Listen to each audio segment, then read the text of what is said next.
They say a Lagos wedding is not just a wedding. It is a declaration, a performance, a statement to every enemy, every friend, every person who ever doubted you. And on this Saturday morning, Adaeze Obiora was about to make the loudest statement of her life. 28 years old, 7 years with the same man, 2 years planning this one day. Adaeze had not rushed. She had not pressured. She had simply believed. Because that is what good women do. They believe. Ada babe, today you go make every woman in that hall cry. The dress is doing things. That's the plan now. Let them cry. Let all of them cry. The Asoebi squad arrived at 7 a.m., which in Lagos time means they were actually early. 5 beautiful women walk a hotel corridor in matching lace like they own the building. They do. Una look good, I swear. But Blessing, why your gele dey lean to the left? It's fine, Temi, leave it. You okay? You look like somebody that didn't sleep. I'm fine, let's just go. 4 million naira in Asoebi fabric alone. 40 vendor contracts, 1 wedding planner who threatened to quit 3 times, and a champagne tower so tall, the hotel manager personally asked that nobody stand within 2 meters of it. This was not a wedding. This was a monument. Across the hotel, in Suite 412, the groom was also getting ready. Emeka Okonkwo, charming, successful, the son of a chief. He had a smile that could convince you of anything. And for 7 years, it had convinced Adaeze of everything. Oga, you done ready? Today you go become husband material, literally. Yeah, let's go. Bros, you good? I said I'm good. Let's focus. At exactly 9:47 a.m., Adaeze stepped into her dress. And for one perfect moment, everything in the world was exactly right. Mama, don't cry, oh. You will scatter your makeup. Let my makeup scatter. Mba, my daughter, you are so beautiful. He is a lucky man. God knows he is a lucky man. It was a single movement that gave it away. Blessing reached up and touched her necklace without thinking. The way people touch things they are hiding. And Adaeze, who noticed everything about everybody, looked up from the mirror and saw it. Blessing, come here. You need something? That locket. Where did you get it? This? Oh, this is just something That locket has the letter E engraved on it. Emeka gave it to his grandmother. She gave it back to him before she died. He told me he lost it 2 years ago. I will ask you one more time. Where did you get that? In the ballroom below, 500 guests were finding their seats. The flower girl was practicing her petals, the DJ was testing his speakers, the pastor had just arrived, and upstairs, in a golden suite overlooking the Lagos skyline, a friendship of 12 years was about to die. I was going to tell you, I swear to God I was. Tell me what, Blessing? They say the truth always finds a way out. It doesn't knock, it doesn't warn you, it just arrives, sometimes at the worst possible moment. Like on your wedding morning, in your bridal suite, with 500 people waiting downstairs. Blessing opened her mouth, and everything Adaeze thought she knew shattered. 10:30 a.m., 30 minutes to ceremony. 500 guests were now seated, fanning themselves with programs, gisting about whose Asoebi looked better than whose. Nobody downstairs knew anything was wrong yet. But upstairs, the silence in that bridal suite had a sound of its own. Ebuka had called Emeka 11 times. 11 times the same thing, straight to voicemail. The groom who was meant to be downstairs in 20 minutes was nowhere. Not in his suite, not at the bar, gone. Bros, where are you? He remained 20 minutes. Talk to me now. You don't check with his driver? Driver say Oga collect another car for the back entrance 1 hour ago. Alone. Alone? Emeka doesn't even drive himself for church, oh, not to talk of his own wedding. Mama Adaeze had buried a husband, survived 3 business collapses, raised 4 children alone for a season. She did not pace for nothing. So when she started pacing this hallway, everybody around her knew trouble was coming. Ma, please come and sit down. Everything will be fine. Fine? My daughter has been in that room for 40 minutes and nobody is talking. Where is the groom? Where is the groom? Something is not right in this place today. Blessing had been Adaeze's friend's friend for 12 years. Through university, through heartbreaks, through her father's burial. 12 years of trust.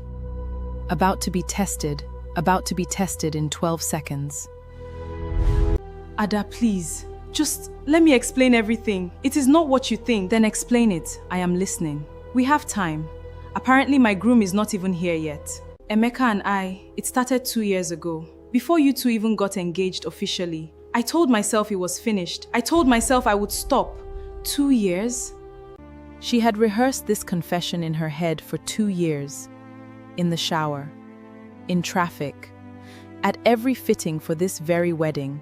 But nothing prepares a woman for saying the truth out loud to the person she has wronged the most. He told me he was going to call it off before today.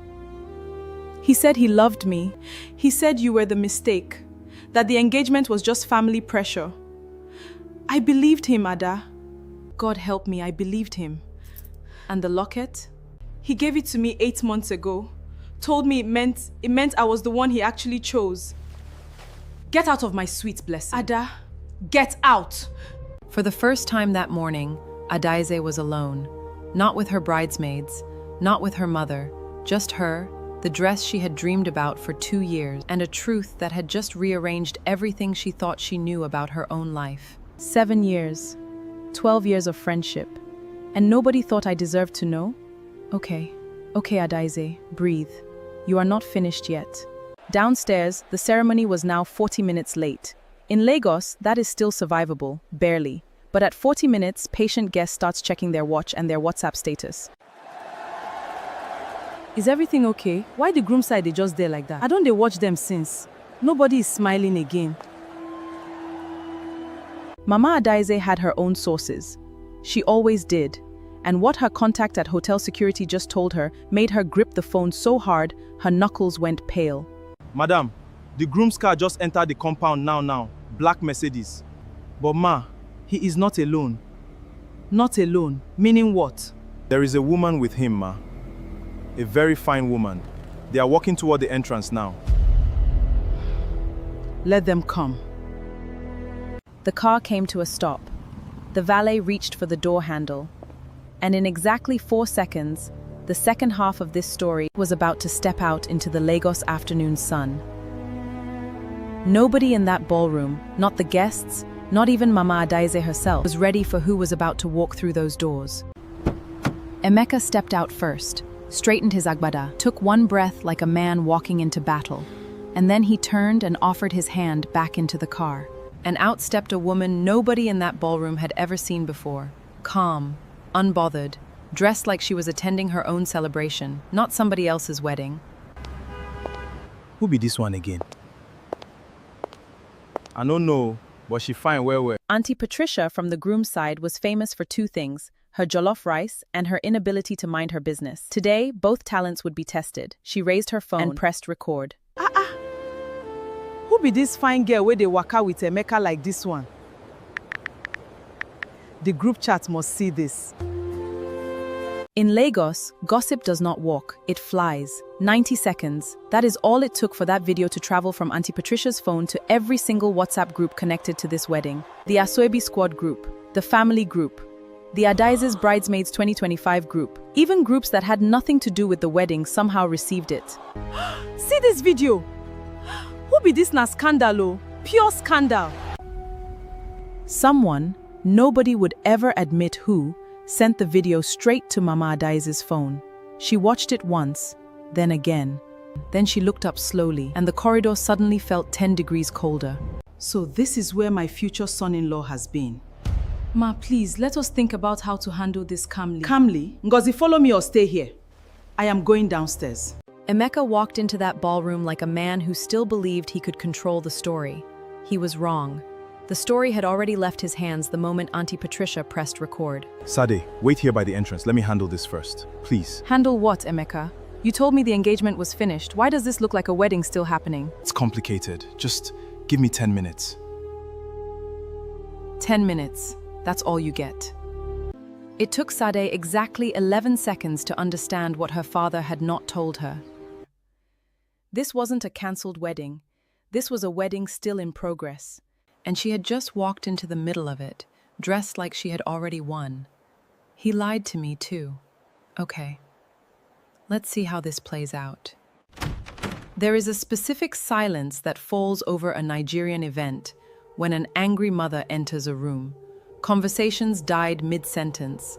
500 guests felt it instantly. Spoons stopped clinking against plates. Even the DJ, sensing the shift, quietly lowered the music. Emeka. Ma, I can explain. Explain what exactly? Explain to me or explain to my daughter? Because in about 2 minutes, she is walking through that door. 500 guests turned toward the door at the exact same second. The bride had heard everything, and now she was walking in to see it for herself. 3 people stood at the front of that ballroom, each one bracing for impact. None of them were ready for what Adaeze was about to do next.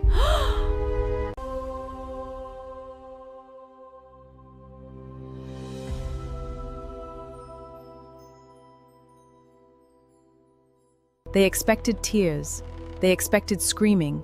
They expected a woman falling apart at the seams of her 4 million naira wedding. What they got instead was silence. Adaeze Obiora walked into that ballroom the same way she had walked through every hard thing in her life. Head up, spine straight, eyes forward, and God help anybody standing in her way. 3 people, 1 ballroom, 500 witnesses, and not a single person in that room breathing loud enough to be heard. Ada, please, let me explain this privately. Not here, not in front of all these people. Privately? You want to talk to me privately? At our wedding? In front of 500 guests? Sit down, Emeka. Ada. I said sit down. Then came the architect of the entire disaster. Chief Okonkwo had received 3 calls in the last 20 minutes and ignored all of them. Now he had arrived to do what he did best: buy silence, manage perception, and bend people to his will. What he had not accounted for was that Adaeze already knew. Okay. Everyone calm down. This is just a small misunderstanding. Everything is fine. DJ, please continue the music.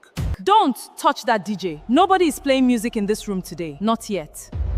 For a long moment, Adaeze and Sade simply looked at each other. 2 women who had never met. 2 women who had both been handed the same lie by the same man. And somewhere in that long look, something passed between them. Recognition. Understanding. A silent conversation that needed no words. Did you know about me? I was told it was over between you 2. That you had called it off. And you believed him. I did. That was my mistake. And it won't happen again. Mama Adaeze and Chief Okonkwo had met exactly 3 times before this day, at the introduction, at the bride price negotiation, and at the traditional wedding. She had smiled at him all 3 times. She was not smiling now. Madam, I understand your frustration. But if we can all sit down and discuss this reasonably. Discuss what, Chief? Discuss how you arranged for your son to marry another woman behind my daughter's back? Discuss the oil deal? Because I know about the oil deal, I know everything. Told you about. Did you think I planned a wedding for my daughter for 2 years and didn't do my research? Not one of your business partners, Chief. I am somebody's mother. Emeka had 1 card left. The only card men like him ever really play. He went for the apology. Ada. 7 years, please. I love you. I know I messed up. I know I hurt you. But please don't do this here. Let us go somewhere private and talk. 7 years, Ada. You used 7 years as a weapon, Emeka. You knew I would never walk away from 7 years.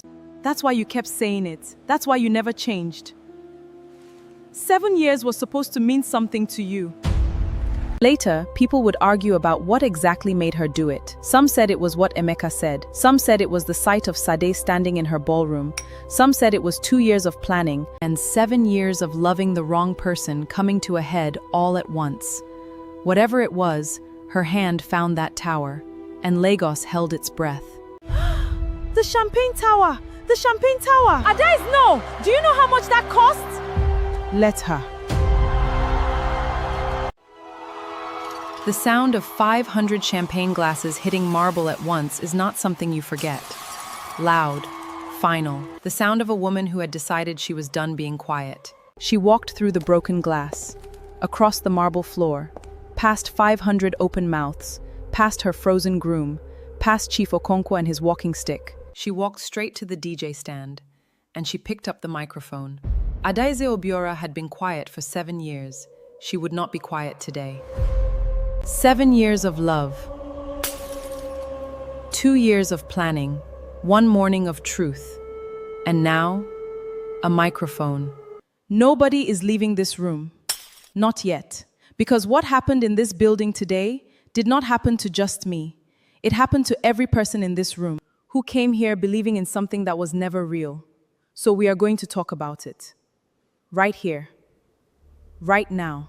She had known something was wrong for 8 months, but she had done what good women are told to do. She had waited and watched and quietly gathered every receipt. March 14th, Emeka flew to Port Harcourt for a so-called business meeting. The meeting was 2 hours. He stayed 4 days. I have the hotel receipt. June 2nd, a gold locket, his grandmother's locket, that he told me was lost. I found the delivery receipt. He ordered a new chain for it. Had it delivered to an address that is not mine. He tried twice. Both times the same result. Ada, please. This is not the place. Take one more step. I dare you. Chief Okonkwo had built an empire on knowing when to exit a room. Tonight, that skill failed him. Young man, do you know who I am? Move. Sir, every exit is currently secured. For the safety of all guests, sir. Then she got to the part nobody expected her to know. And then there is the matter of a 2 billion naira oil deal between Chief Okonkwo and Chief Coker of Port Harcourt. A deal that required their children to marry. A deal that was signed 4 months before today's wedding invitations were even sent out. I was never a bride in this arrangement. I was a cover story. From the back of the room, someone stood up, and the crowd parted like they already knew. This woman had something to say too. Na she be the other woman, oh. She fine, Sha. God forgive me. Nobody told her to sit there.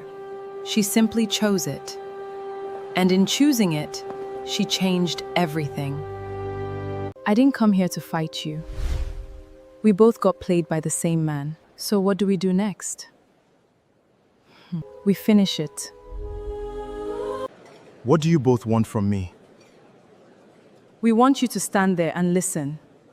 Because tomorrow, we talk to our lawyers. Adaeze had spoken. The receipts were out. The oil deal was exposed. But Sade had one move left. She called her father. Sade Coker had been raised to be composed in every situation. Boarding school in England, finishing school in Paris. But nothing had prepared her for this moment. Calling her father to end an arrangement he had built without her full knowledge or consent. Sade, my dear, where are you? Is everything sorted? Daddy, pull out of the Okonkwo deal. All of it, tonight. What? Sade, what is going on? He had a fiancée, Daddy. A full wedding, 500 guests. I was the side arrangement and you knew. So pull out, or I will pull publicly. I will make the calls. 3 minutes. That was all it took for Chief Coker's withdrawal to ripple through every connected party in their business network. Chief Okonkwo's phone did not stop buzzing for the next 4 minutes. A 2 billion naira deal. Gone. Before the wedding cake was even cut. Sir, Coker has pulled out. The Port Harcourt investors are calling. I heard you. Then Emeka did the thing that men like him always do when there is nothing left. He went to his knees, in full agbada, on a marble floor, in front of everyone. Ada, please. 7 years, everything I did. I was under pressure. My father, this deal, I was trapped. But I love you. I have always loved you. Please don't throw this away. Get up, Emeka. You look ridiculous. Not until you forgive me. Getting up has nothing to do with my forgiveness. I said get up, because the floor is covered in champagne glass, and I will not be responsible for what happens to your agbada. Blessing had spent 40 minutes in a hotel corridor arguing with herself. She had decided she owed Adaeze a public apology. The Asoebi squad had a different opinion. Temi, please, I just want to apologize. Let me through. Apologize from there. The door is right behind you. Temi. Blessing, I love you like a sister. But if you take one step through this door today, what happens next is not my fault. Go home. Then Adaeze did something nobody expected. She handed the microphone to her mother and sat down. My daughter planned this day for 2 years. She ironed every detail. She chose your fabrics. She paid your deposits. She smiled at every fitting, every tasting, every rehearsal, while someone in this room was busy dismantling everything she was building. But I want you all to look at her. Look at her! Does she look broken to you? Because I raised her not to break. I raised her to bend until she understood, and then stand up straighter than before. My daughter is not the wrong Mrs. Okonkwo. She was never meant to be any Okonkwo at all. She is Adaeze, and that alone is more than enough. Chief Okonkwo made one final attempt to do the only thing he knew how to do, buy his way out. Madam, for the inconvenience, for your daughter. Name any figure. There is no figure, Chief. My daughter's dignity does not have a price. But yours apparently did, and it was 2 billion naira. She unpinned her veil, not in anger, not in grief, with the quiet finality of a woman setting something down that was never truly hers to carry. Ada, you sure? I have never been more sure of anything in my life. She walked out the same way she walked in, head up, spine straight, eyes forward. Only this time she was not alone, and this time she was smiling. 2 women who had never met before that morning. 1 wedding that never happened. 1 city that would be talking about this day for the next 10 years. Adaeze Obiora did not leave Eko Hotel as the wrong Mrs. Okonkwo. She left as exactly who she had always been, herself, unbothered, unbroken. And apparently, with a new friend. As for Emeka, well, he was still standing in the middle of that ballroom, surrounded by 500 people, broken glass, and the ruins of everything he thought he could control. Lagos does not forget, and neither does jollof rice that nobody ended up eating. What a waste.